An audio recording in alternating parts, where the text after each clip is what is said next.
So this is not only a Drag Race UK review, Naomi, it is a cease and desist from my solicitor to you because your opinions have been less than iconic in my life. But how are you? How is the mug? How is everything going for Naomi Diamonds? I'm gorgeous. Yeah, I'm fine. I feel like I'm losing my marbles a little bit. Especially with finding out that we've another fucking 9 weeks of the shit. I'm sick of doing online drag. I just want to be on stage. But look, it'll make it all the more worth it when we get there. How are you? I'm good. I'm feeling the fantasy. I am the vision in red. Very reminiscent of you last time. Let's call it like a Scarlet Witch cosplay just because it's like a reach and I'm known for the reach apparently. Yeah, but we love that. Love that. So Drag Race UK, still love it, still vibing, still better than US Drag Race. Yeah. So much fun. Yeah. So we get into the episode. Tia sends Joe Black home and she asks the room, am I the lip sync assassin? I think the title of lip sync assassin is given or earned. It's not necessarily something you can claim for yourself. Yeah. She sent home Estina, but I don't think she has that like assassin title just yet. So that's a big thing anyways. And then we are known that this episode is going to be the one, the only, the iconic Snatch Game, which is a gay cultural moment. Every time I hear Snatch Game, I get excited. Like it's that episode that like gives me that joy from Drag Race. Yeah, I completely agree. I think Snatch Game is I think it's like the episode that all the gays just thrive off. And I feel like, not even just the gays, but in general, I think it's the staple piece of Drag Race. And I think it's become such a cultural thing. And everyone just really, really looks forward to it. So I think there's so much pressure on it now, which I think makes it harder for the girls. But we'll get into all of that shenanigan when we indulge. Yes. So then RuPaul comes down. I love the suit this season. It's like a blue silk suit with blue, white, and red flowers. I'm assuming that's for the United States flag. But once again, I'm loving the suits. So then RuPaul is walking around the workroom. Everyone gets a discussion except for Sister, but we'll go through each queen in the workroom walk around. So Tia is between Mel B and who's the other girl? I don't know. I really didn't pay that much attention to Tia, to be honest. Yeah, I think. So it was Mel B and I don't know. No. But anyway, she goes at Mel B. RuPaul was pushing her into doing Mel B, and she seems to have taken that advice, which we all know now from watching the season, that if RuPaul says jump, you ask how high, just do it. Yeah, just do it. So then we get to the first trauma of the episode. RuPaul is talking to Ellie Diamond, and then she starts talking about family and her brother Bryce, who's behind her all the way. Now, when she started talking about Bryce and crying, I thought her twin had died, but she just said that like he's a massive supporter of her drag. Yeah. I don't know. It was a bit of like I don't know. I think it can be taken a few different ways, but I personally thought it was kind of heartfelt, and I could see that through the camera. I also think that there's so much. I'd say there's so much built up emotion going on to Drag Race because it's all just go, go, go, go, go. Yeah. That like sometimes you probably just fucking have a breakdown. And I also looked at her brother's Instagram, and he's really like very masculine, very straight. I'm pretty sure he's straight. I'm not too sure, but I'm pretty sure. So it's really nice to have that like support system in a family, especially from a brother who, you know, could be made fun of per se for having a brother who does drag, but he doesn't seem to care, which is really nice. Yeah. From this is like a wee fun tidbit. From a psychological perspective, identical twins, I think, have like a 70% chance of sharing the same characteristics. So the fact that one of the twins is gay and one is straight is actually strange from the norm, which is interesting. Wow. I thought Bryce would be queer too, but no, Bryce is straight now. Yeah. So then RuPaul comes to Lawrence Cheney, and I think Lawrence was trying to like make her character funny, but Ru wasn't having it. But then when Lawrence is just talking, Ru is like cracking up. I think Lawrence has RuPaul wrapped around her like thumb, like just wrapped. Yeah. then RuPaul talks to Bimini Bon Boulat, who is fast becoming an icon. When Bimini said Katie Price, I nearly died. There's something about someone doing Katie Price that's hilarious. Like, she has so much, like, she's very enveloped in pop culture and she's not hard to emulate, but I was excited to see Bimini do it. Yeah, I think you know, like Katie Price is such a staple and like she's hilarious and she's such a, you know, such a comedian without any intention to be a comedian. And there's so many like small little bits, but I do feel like you have to have a certain, you know, character to pull that off, because there's little tiny nibby bits that if you don't do, I don't think you could pull it off. Yeah, like she has her mannerisms, and if you didn't have the mannerisms, Katie Price isn't funny. It's like there's only one price. There's that kind of like inflection and way of speaking as well that I think Bimini really got, but we'll discuss that after. So then we move on to Ahura, taking a slight risk in doing Louis Spence, but then the next part of the trauma is that she's upset because she feels like sometimes she's just an image, like all she is how Ahura looks rather than who Ahura is. What do you think of this moment with Ahura? I personally, I know there's been mixed opinions on Ahura and people have been saying this and that, and you know, rumors about how she is outside of Drag Race. To be honest, I'm kind of just judging off what I see, and I see somebody that's extremely passionate about their career and about their, you know, their drag, and their passion lies in drag, and you can see that. And I think like her showing a little bit of more vulnerability really allows for an audience to just be like captivated by her even more. So I really liked that she was more vulnerable on camera. Yeah, I think she's getting a great redemption arc from the first half of the season. Like, she's really turned around in a lot of people's eyes, and I think she's one of those queens who go on the show and actually do have a growth in herself, which is nice to see. So I didn't know if you noticed it, but everyone had a walk around with Rue except for Sister. So Sister didn't have a table talk with Rue at all, which I found quite interesting, because if you're going to do them all. It's weird to see them all get time except for Sister. Yeah, that was a bit weird. To be honest, it's probably down, like, you know, it could be that she didn't get it, or it could genuinely just be down to like the lack of timing in an episode and they had to cut it for editing purposes. But I guess we'll never know. I mean, in that case, Sister's keeping consistent because she gets no screen time anyway, so you may as well keep the trend going. Am I right, ladies? Don't start.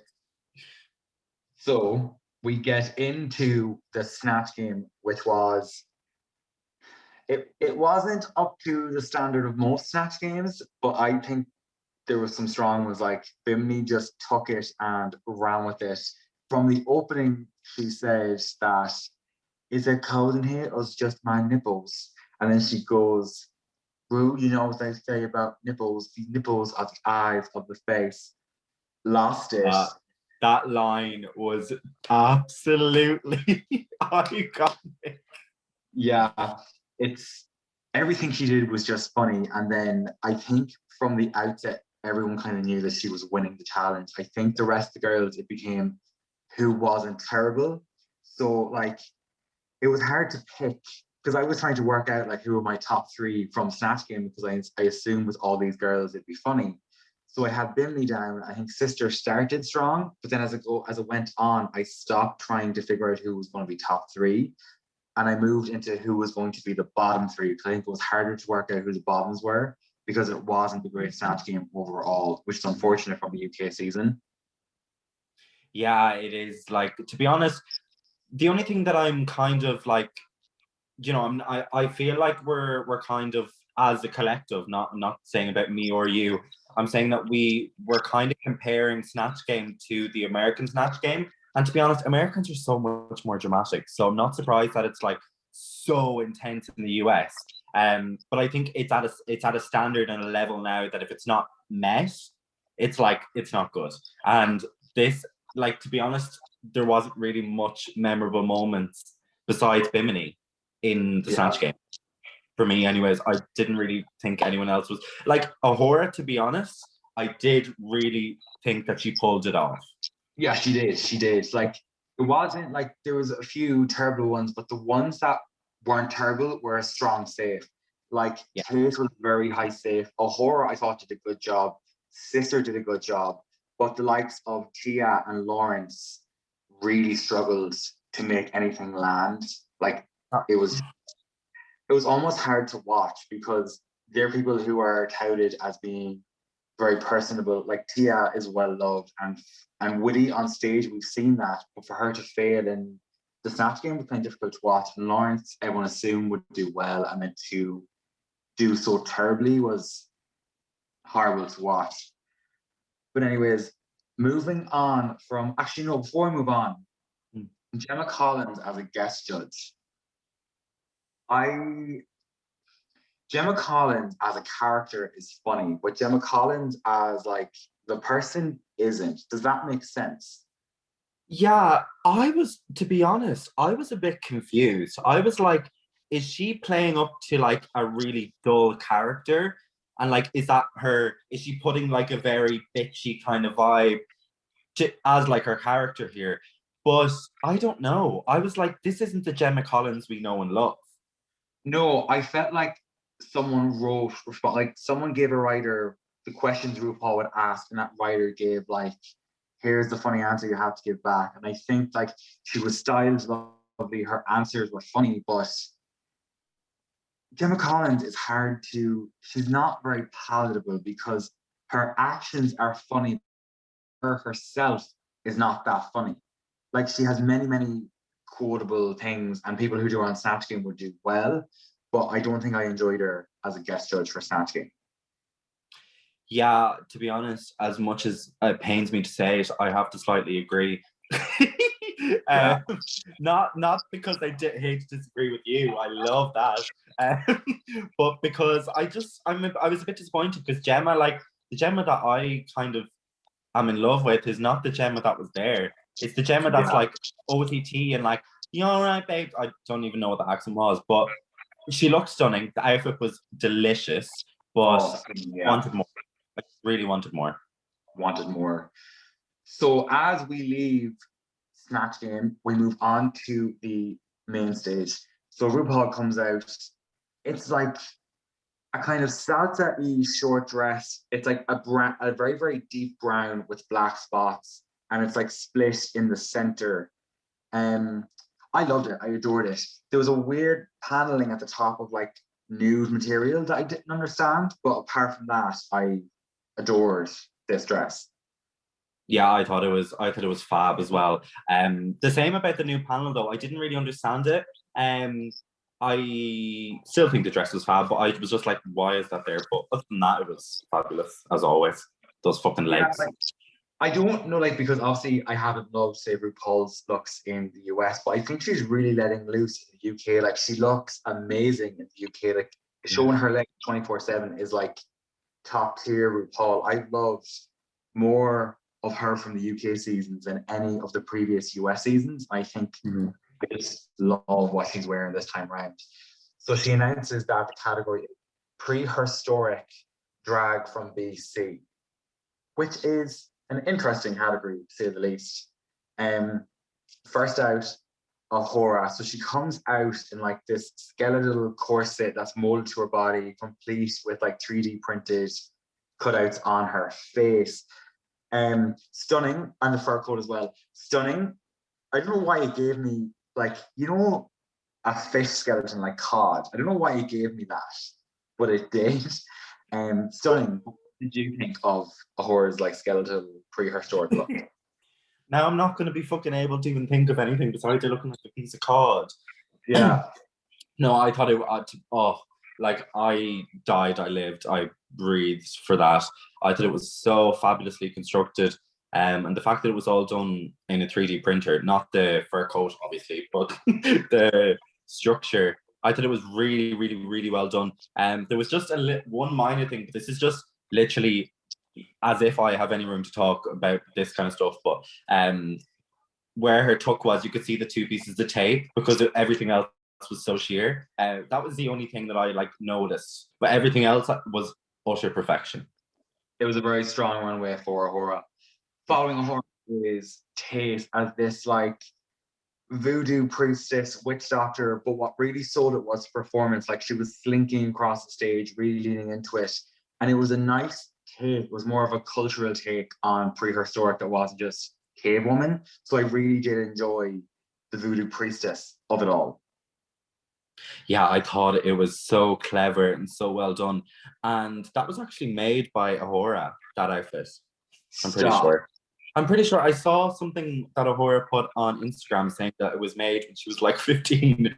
I don't know if that was a joke, but she said it was made by her. So I don't know. I guess we'll never know. But I thought it was very, very well done. The characterization was there. It was a full performance. It wasn't just a runway walk. It was a whole performance. And I think that if that hadn't been the case, I think it would have been a little bit more like, oh, okay, this is good. But because she did all of that, it just completely sold that whole voodoo priestess vibe. Yeah, it's really, Tate is really showing that she's more than just a look queen, I think, across the season. Like, as time goes on, she's proving to be very, very versatile. And I adore it. So, Sister walks out, and the hair gave me very blonde Marge Simpson. There was nothing really prehistoric about it. It was very kind of like housewifey. The mouthpiece and the dead cat was a nice touch. But on Twitter, I seen that Aquaria had kind of hinted at the fact it was very reminiscent of her Sabatina look from her season. Oh. But apart from that, what do you think of blonde Marge Simpson? Not memorable, not obsessed. Don't love it. To be honest, I'm not one to judge because I'm not on Drag Race, but I really do not like her. I think she's become super, super arrogant. And it's really, really throwing me off anything that she does now because her entire demeanor has changed since she came back, and I'm really not liking it. I think during lockdown, well, their lockdown they had, I think it was, she felt so bad about the way she was perceived. The first time around, she came back with the no bad vibes, good vibes only, I'm going to be here for me and me only, very kind of that, but it comes off as slightly arrogant. But I think her time as a queen on this show is limited. Like, I can't see her lasting much longer because she's constantly like, if she's not hitting safe, she's in the bottom. I don't see much of her excelling in the show, and I think her time is her clock is ticking, basically, put it that way. So moving on to Tia Coffee as this like leaving cert art pterodactyl that looked like a pigeon. It wasn't even leaving cert babe, it was fucking junior infants. It was unfortunate, and she was like, oh, this gown is like beaded with jewels, like thousands of jewels. I was like, where? Like, this is I just get so frustrated for, you know, seeing that level on Drag Race is just, you know, when Rue says to you, step it up, he really means step it up. Yeah. You know, and that's not stepping it up. And like, you know, Fairy, she showed a bit of body, but like, no, just wasn't it. No, like with her, it's like, I'm not mad, I'm just disappointed. That's how I feel about her. Like, you can't be mad at her, but you're like, I just wish you would have really, because she had a chance of really getting into the top 3 and doing possibly a chance at the crown. But I think, well, look, she's prime all-stars material. Like, that's what she is. Like, she's prime all-stars material. If she goes away and gets her outfits together, she's going to be unstoppable. So, I mean, sorry, can I just clarify, or not clarify, can I just add to that? Like, even seeing her now on Instagram and socials, it's improved so much already. Yeah. You know, so I'm very excited to see what, you know, what the possibilities are of like her keeping evolving. You know, I think that will definitely happen. Well, she's a strong queen anyway. I think everyone did a 180 after her Alan touring up. I think everyone's fallen in love with her solidly.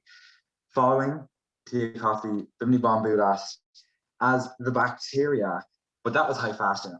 This is like the first time I've been like, that's couture, that's high fashion. That's not like drag. that's Paris Fashion Week. That was just stunning. I loved how like the bacteria fluttered at the top of the runway. Loved how the eyes were widened out. I loved how her face was sculpted. And what did you think of the bacteria? I think it was literally one of the best runways I've seen on the UK and like in a long time on the US. It was Bimini. We are well, like not anymore, but people were sleeping on Bimini because they thought that she was just a, you know, comedic kind of wacky character. She is very fucking clever and she knows exactly what she's doing.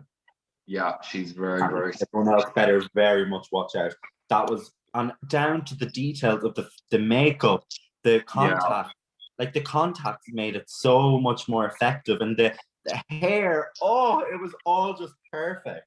It was stunning. And it was nice to see someone. I love when the brief is taken but made her own. No one else would even think to do a bacteria look, and that was just really stunning to not just be Cave Woman.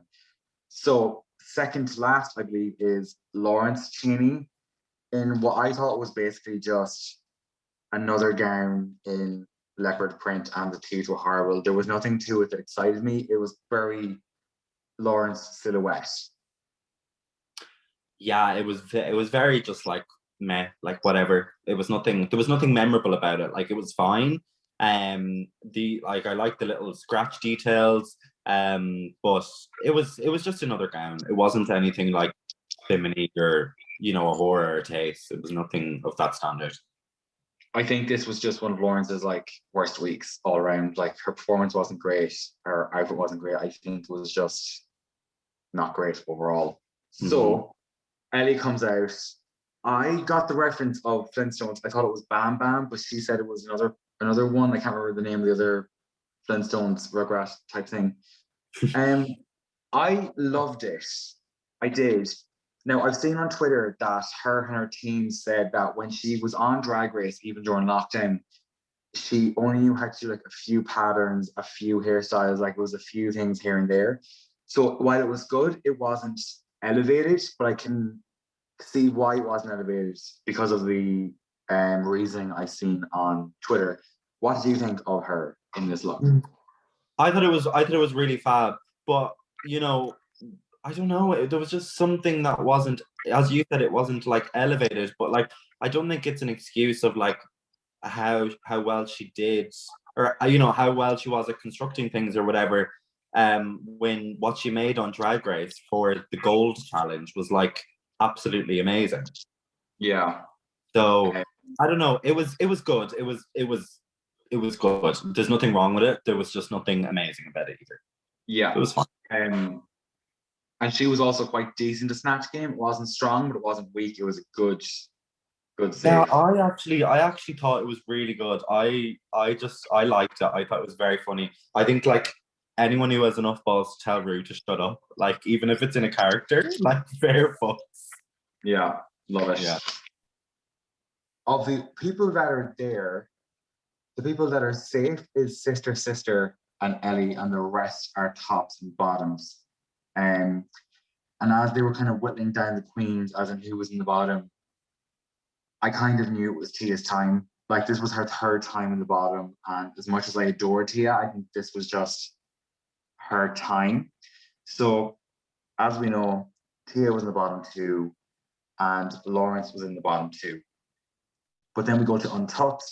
Lawrence is speaking on failing, and we'll get done 10 minutes. Yeah, Lawrence was speaking on it's upsetting to fail something you're good at, which is something I can relate to because I used to be like, oh, I'm the dancing queen. But at the start, I didn't know how to translate that to the stage. So when I came off stage, I used to be so upset because I knew I could do better, but it didn't translate on stage. So I could relate to her in that.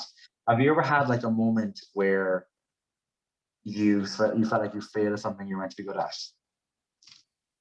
I mean, every time I get into drag, I think no, I think that like I think like anyone who's really, really passionate about their craft, whether it be drag, whether it be dance, like you said, anything, I think that we push ourselves to a level that sometimes is unattainable, and we can't always be 100%, and we need to remind ourselves that.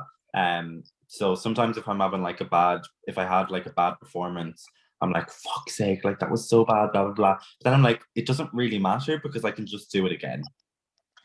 Exactly. And I'm of the opinion that you don't have to be like constantly upset with the performance you did or something you did in drag. But I think you should always strive to be better. And if you know something's wrong, I think it's okay to be upset that you want to do better.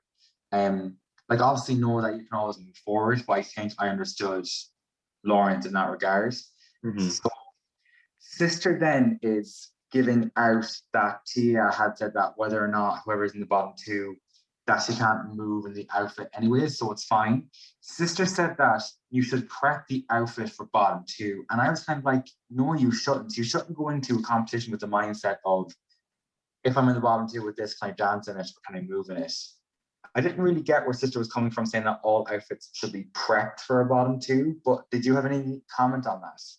No, I just think absolute delusions. I think if you're going to Drag Race and you go wearing something that's suitable for the bottom two, you're literally setting yourself up for failure because you think you're going to be in the bottom. Yeah, I think it's a really, really, really delusional way of thinking. I think it was like it's kind of stacking shit onto Sister's character. I think she's come back now, and it was a bit like there was no need to say it. I feel like the only way she's getting screen time lately is to be a bit kind of mean, not mean, but kind of throwing shade where she can, because that seems to be what's getting her screen time. I think she realizes it.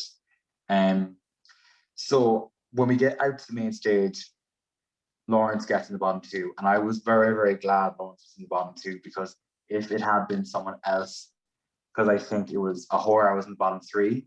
So had it been Ahura, I would have been upset, because Ahura definitely did more. She did better than Lawrence, and I think had they saved Lawrence in the bottom two, it would have been too produced. I think it would have taken me out of the fantasy of the just UK being amazing. So the lip sync song was Touch Me All Night Long, which I had never heard before. I didn't particularly enjoy the lip sync. I thought it was quite boring. It just wasn't to my taste of what I like to see in a lip sync. I think it was two queens who are probably better off. Like I think Lawrence is more into doing like comedy skits on stage, whereas Tia is more like singer. So I don't think either of them got to play to their strengths. And once again, we've seen people jumping onto their knees, which RuPaul loves in the UK, apparently. I don't know why. And then it does wrap up being that Lawrence is saved, but I think we all knew that was coming based off Tia was bottom three times, or bottom two 3 times, and Lawrence has 4 badges at the moment, I think. But did you have anything to say about the lip sync? Yeah, I think like as much as it wasn't to my liking either, I wasn't really like obsessed with the song or anything. I think sometimes it's good to challenge the girls and like what what they're not strong at. Yeah. So I do like seeing that, but also it wasn't like a very memorable lip sync because I just keep thinking back to like other ones that were incredible. And to be honest, I'm not surprised. The result, I think it was very fair. I think it was also kind of needed, I think, for Lawrence to be in the bottom to realize how fragile, your place can be in this competition and, not to get too comfortable at the top. She was saying like, oh, I have 3 wins or I have 4 badges or however many badges she had. But it really did, I feel like that would give her a good kick in the ass now to get back on the track. Yeah, it's going to give her, I think, she doesn't need it, but it'll give her more of a fire, because I think once queens get to the bottom two, they understand how transient being in that competition is, because Lawrence could have went home. If it was any other queen, I think Ahura could have turned it out against Lawrence, and RuPaul can't exactly say, Ahura, you did better, but Lawrence is staying because Lawrence has a better chance of winning. So I think it was a good arc for Lawrence. I think Tia's time to go. Lawrence needed it, but that basically wraps up the episode with Bimini winning, adding another win to her bow. So of the people that are left, who can you see being top 3? Oh, that's tricky to be honest. Like, top 4, I really think it's gonna be How many of them are even left? I think there's 6. 6. Well, I feel like it'll be Lawrence, Bimini, and then either Ahura or Tace. It'll be that. I can see the top 3 being Bimini, Tace, and Lawrence. I think Lawrence has proven their track record. I think Tace is unstoppable. Yeah. I think Bimini every week she's consistently doing so well. Yeah. And now I think she's the front runner because she hasn't been in the bottom 2. So now Tace and Lawrence have been in the bottom 2. Bimini is the only one that hasn't been near that. But I'm very excited. We're getting close to the end. I'm close. I'm so close. I don't want it to end though. Like, this has genuinely been one of the best seasons of Drag Race I've watched since season 6, 7, or like 5, 6 in the US. It's just incredible. It's taken the world by storm. Like, even from fucking Ding Dang Dong, like it's been wrapped up by the whole world. And I think the world's realizing that watching US Drag Race in comparison is a chore. It's not anywhere near as fun. Like, I watched US Drag Race whilst I was painting today. That's how, like, I was like holding it on the background doing something, and that's not ideal for the format. But anyways, Naomi, where can the people find you online? The people, they can find me on my OnlyFans. No, I'm joking, as if. You can find me on Instagram. That's the only social media that I use at the minute. But it's Naomi with 2 eyes, Diamond. So Naomi Diamond, the I has 2 eyes. Lovely. But I actually, just to clarify, my name is Naomi with 1 eye, but some woman had the audacity to take that from me. So now I have to be Naomi with 2 eyes on Instagram, but that's not how it is. And tell the people where they can find you, Max. Street corners, in their ex-boyfriend's bed, making unwarranted opinions that might get me cancelled, and probably restoring wigs, because that's my current buzz. But anyways, Naomi, thank you so much for joining me. It has been an absolute pleasure, and I look forward to seeing you at the next wig event. But yes, thank you so much. Thank you so much for having me. I'll see you soon. See you. Bye.